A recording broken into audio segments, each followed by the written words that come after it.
یہی وجہ ہے کہ اقبال جس وقت حضرت مجدد الفسانی کی دہلیز پہ سرہند شریف میں پہنچے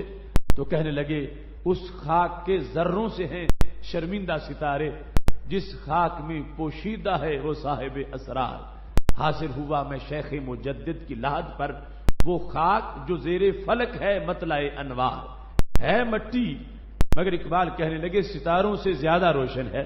اس واسطے کہ اس میں اللہ کے عظیم ولی کو قرار ملا ہے، یہ ان کی آخری آرام گاہ ہے، اس واسطے اس مٹی میں اور عام مٹی میں فرق ہے۔ اس مٹی کے سامنے ستارے بھی شرمندہ ہیں کہ ان کی روشنی اس کے سامنے مان پڑ گئی ہے، اور اس مٹی کی روشنی ان ستاروں سے زیادہ ہے۔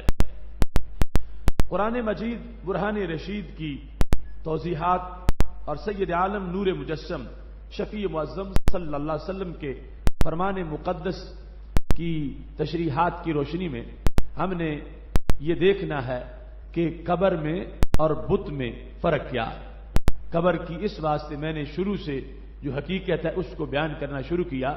تاکہ آج ایک گمراہ طبقہ جو قبر کو بتوں کے مساوی قرار دے رہا ہے اور پھر قبروں کو انہوں نے باعث نفرت بنا دیا، وہ مقدس شخصیات کی قبریں حجاز مقدس میں انہوں نے ان کو نشان نفرت بنایا ہوا، جوتے پہن کے اوپر چلتے ہیں، کوڑا کٹکر وہاں پہ ڈال دیتے ہیں اور اپنی زبانوں سے بھی ان کی توہین کرتے ہیں، جبکہ شریعت مطہرہ میں قبر انسانی تقدس کے انداز میں اتنا بڑا مقام رکھتی ہے کہ اس کی مٹی انسان کے خمیر میں شامل ہے، اور جس وقت انسان کی روح نکلتی ہے اور اس نے قبر کی طرف جانا ہوتا ہے، اس کی جو حیثیات ہیں وہ بھی سید عالم نور مجسم شفیع معظم صلی اللہ علیہ وسلم نے بیان کی ہیں۔ اس سلسلہ میں صحیح بخاری شریف میں یہ حدیث شریف موجود ہے، سید عالم نور مجسم شفیع معظم صلی اللہ علیہ وسلم ارشاد فرماتے ہیں، حدیث نمبر 1316 ہے، ہمارے آقا صلی اللہ علیہ وسلم کا یہ فرمان بھی غیب کی خبروں پر مشتمل ہے، اگر سرکار نہ بتاتے تو کبھی ہمیں پتہ نہ چلتا، اور کوئی ذرائع ہمارے پاس قیامت تک کی ٹیکنالوجی سے ایسے نہیں کہ جس سے ہم معلوم کر سکیں کہ جب روح نکل گئی اب ہمارے سامنے جو چارپائی پہ لیٹا ہوا ہے اس کی احوال کیا ہے۔ ہم سمجھتے ہیں معاملہ ختم ہو گیا، ہم سمجھتے ہیں اس نے جو بولنا تھا بول لیا، جو سننا تھا سن لیا، اب یہ خاموش ہو گیا ہے اور اس کے بعد سارا سلسلہ ختم ہو گیا ہے۔ لیکن ہمارے نبی علیہ السلام نے واضح کیا کہ وہ اگرچہ چارپائی پہ لیٹا ہوا تمہیں آنکھوں سے نظر آ رہا ہے، مگر برزخ کا پردہ پھر بھی تمہاری آنکھوں پہ پڑ چکا ہے، اس کے احوال تم محسوس نہیں کر رہے کہ وہ بولتا ہے اور کیا کہتا ہے، کیونکہ برزخ کا پردہ درمیان میں آ گیا، وہ قبر میں دفن ہونے سے شروع نہیں ہوگا، ابھی سے شروع ہو گیا ہے، اور جب قبر میں تدفین ہو جائے گی پھر مزید مٹی کا پردہ بھی آ جائے گا، مگر عالم برزخ کا پردہ ابھی سے شروع ہو چکا ہے۔ کس انداز میں سید عالم نور مجسم شفیع معظم صلی اللہ علیہ وسلم سے حضرت ابو سعید خدری رضی اللہ تعالیٰ عنہ روایت کرتے ہیں، اذا وضعت الجنازہ فاحتملها الرجال علی اعناقہم، جس وقت میت کو چارپائی پہ لٹا دیا جاتا ہے، یعنی اس کو غسل دیا، کفن پہنایا اور چارپائی پہ اس کو لٹا دیا اور لوگوں نے اس کی چارپائی کو اٹھا لیا، فَإِن كَانَتْ صَالِحَةً قَالَتْ قَدِّمُونِ، اگر وہ میت نیک ہے تو اس کی ایک گفتگو ہوتی ہے، اگر بری ہے تو پھر بھی ایک گفتگو ہوتی ہے، اگر وہ میت نیک ہو تو وہ لوگوں سے جو چارپائی اٹھانے والے اور ساتھ ہیں وہ میت ان سے گفتگو کرتے ہوئے، یعنی یہ صحیح بخاری شریف میں ہمارے نبی علیہ السلام کے الفاظ موجود ہیں، قالت قدمونی، وہ میت کہتی ہے مجھے جلدی لے چلو، مجھے آگے لے چلو، دیر نہ کرو، تاخیر نہ کرو، مجھے لے چلو، چونکہ اسے آگے جنت کی نعمتوں تک پہنچنا ہے، اسے آگے مقدس نفوس کی زیارت تک جانا ہے، اس کو شوق ہے کہ مجھے دیر نہ کریں، مجھے جلدی دفن کر دیں، یہ اس کی گفتگو ہے۔ اور اگر وہ برا انسان ہے تو وہ قالت لأہلہا، وہ میت اٹھانے والوں کو کہتی ہے، یا ویلہا این یذہبون بہا، کہاں وہ لے کے مجھے جا رہے ہیں، اسے نظر آتا ہے کہ میرے لیے آگے عذاب ہے، وحشت ہے۔ اب اس میت کی بھی گفتگو ہے۔ ہمارے آقا صلی اللہ علیہ وسلم نے اس اگلے جملے کے اندر ایک سوال کا جواب دے دیا۔ سوال ہو رہا تھا اگر وہ بولتی ہے تو اٹھانے والوں کو آواز کیوں نہیں آتی؟ آواز پھر آنی چاہیے۔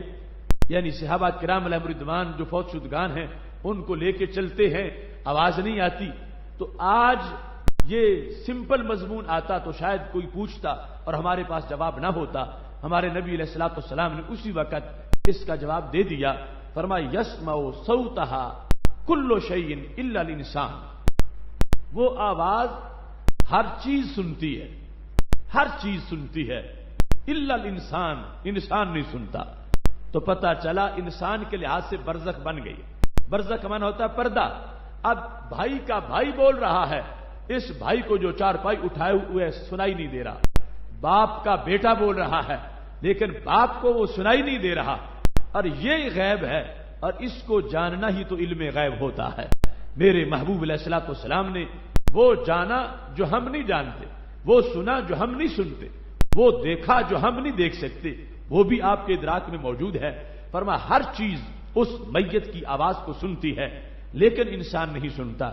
اس میں بھی حکمت ہے۔ کیا حکمت ہے؟ فرما لو سامع الانسان لصائقا، اگر انسان سن لے تو اس کے ہوش برقرار نہ رہ سکے، یہ بے ہوش ہو جائے، ہو سکتا ہے اس کی موت واقع ہو جائے۔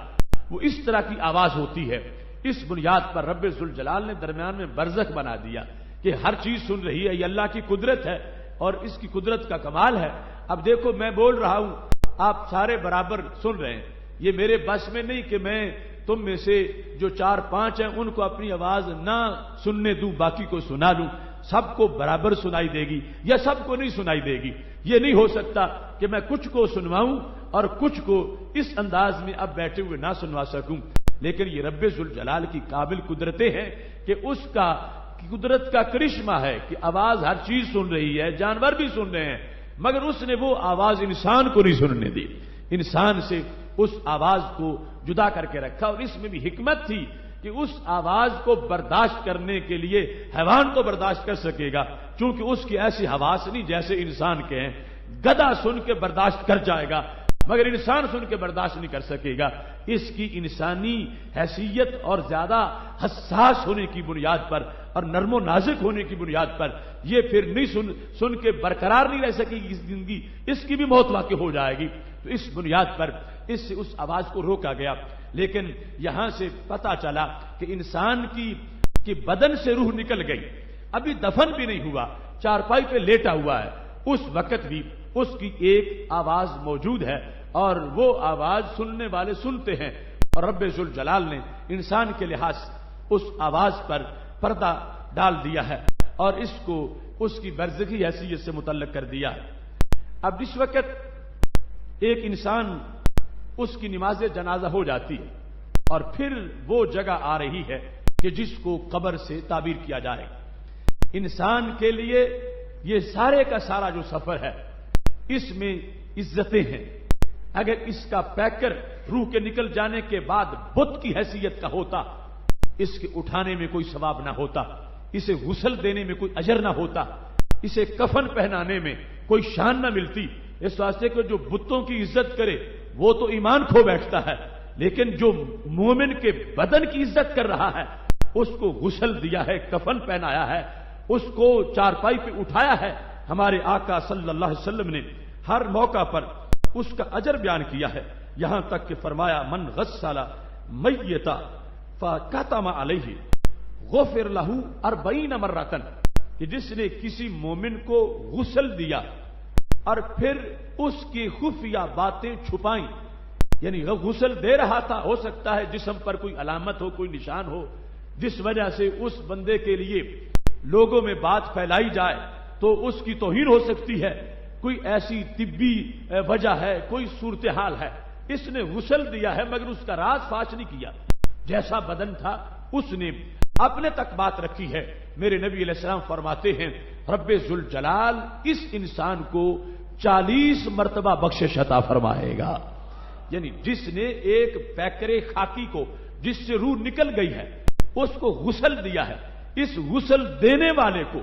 40 مرتبہ رب ذوالجلال بخشے گا۔ اب دیکھو اللہ کی ایک بخشش بڑی ہے لیکن 40 مرتبہ بخشش، اس سے پتہ چلتا ہے کہ پیکرے خاکی مومن کا اس کی عزت کتنی ہے، اس کا ادب کتنا ہے۔ اللہ نے اس واسطے یہ رکھا ہے کہ میرے محبوب دنیا کو بتائیں اور لوگوں کو پتا چلے کہ جو فوت ہو جائے اس سے نفرت نہیں کرنی، اس سے بھاگ نہیں جانا، بلکہ اس کو غسل دیں گے تو گناہ غسل دینے والے کے جھڑ جائیں گے۔ اور اس میں یہ بھی بات بھی آ گئی کہ کچھ لوگ غسل کے معاملے میں چند خاص لوگ جو یہ کام کرتے ہیں ان کا انتظار کرتے ہیں، بیٹا باپ کو غسل نہیں دیتا، بھائی بھائی کو غسل نہیں دیتا، اور سمجھتے ہیں کہ شاید کوئی یہ معیوب معاملہ ہے۔ تو شریعت مطہرہ میں بتایا گیا یہ معیوب معاملہ نہیں، یہ تو عظمت کا معاملہ ہے۔ غسل دینے والے کو کتنی عظمت ملے گی کہ رب ذوالجلال اس کو 40 مرتبہ بخشش عطا فرما دے گا۔ پھر جو اس کو کفن پہناتا ہے، ومن کفن میتا کساہ اللہ من سندس و استبرق، کہ جو میت کو غسل دینے کے بعد پھر کفن پہناتا ہے،